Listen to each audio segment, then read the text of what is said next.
Hi everyone, ಸಿಂಪಲ್ಲಾಗಿ ಮನೆಯಲ್ಲಿಯೇ veg fried rice ಹೇಗೆ ಮಾಡೋದು ಅಂತ ನೋಡ್ಕೊಳ್ಳೋಣ ಬನ್ನಿ.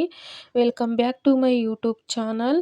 ಯಾರೆಲ್ಲ ನಮ್ಮ ಚಾನಲ್ನ ಸಬ್ಸ್ಕ್ರೈಬ್ ಮಾಡಿಲ್ಲ ಪ್ಲೀಸ್ ಸಬ್ಸ್ಕ್ರೈಬ್ ಮಾಡ್ಕೊಳ್ಳಿ. ಹಾಗೆ ಈ ರೆಸಿಪಿ ಇಷ್ಟ ಆದರೆ ಲೈಕ್ ಮಾಡಿ.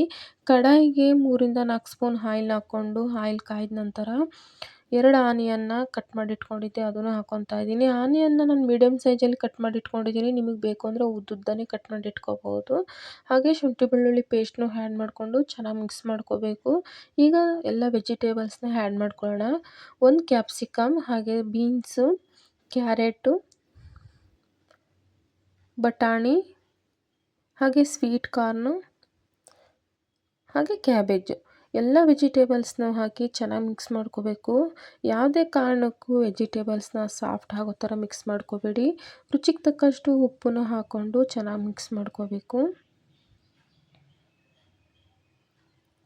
ವೆಜಿಟೇಬಲ್ಸ್ ಎಲ್ಲ ಚೆನ್ನಾಗಿ ಮಿಕ್ಸ್ ಆದಮೇಲೆ ಉದುರಾಗಿ ಮಾಡ್ಕೊಂಡಿರೋ ರೈಸ್ನ ಹಾಕ್ಕೊಂಡು ಮಿಕ್ಸ್ ಮಾಡ್ಕೊಳ್ಳೋಣ. ರೈಸ್ಗೆ ಈಗ ಸ್ವಲ್ಪ ಮಸಾಲೆ ಪುಡಿಗಳನ್ನೆಲ್ಲ ಆ್ಯಡ್ ಮಾಡ್ಕೊಳ್ಳೋಣ.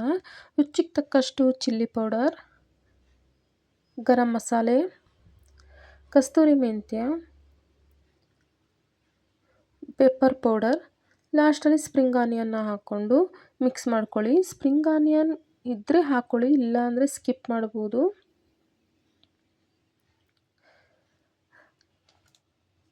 ರೈಸ್ ಎಲ್ಲ ಚೆನ್ನಾಗಿ ಮಿಕ್ಸ್ ಆದಮೇಲೆ ಅರ್ಧ ಹೋಳಷ್ಟು ನಿಂಬೆ ಹುಳಿನ ಹಾಕ್ಕೊಂಡು ಸ್ವಲ್ಪ ನಿಧಾನಕ್ಕೆ ಮಿಕ್ಸ್ ಮಾಡ್ಕೊಳ್ಳಿ.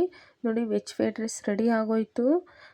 ತುಂಬಾ ಟೇಸ್ಟಾಗಿರುತ್ತೆ. ಒಂದ್ಸಲಿ ಟ್ರೈ ಮಾಡಿ. Thank you for watching.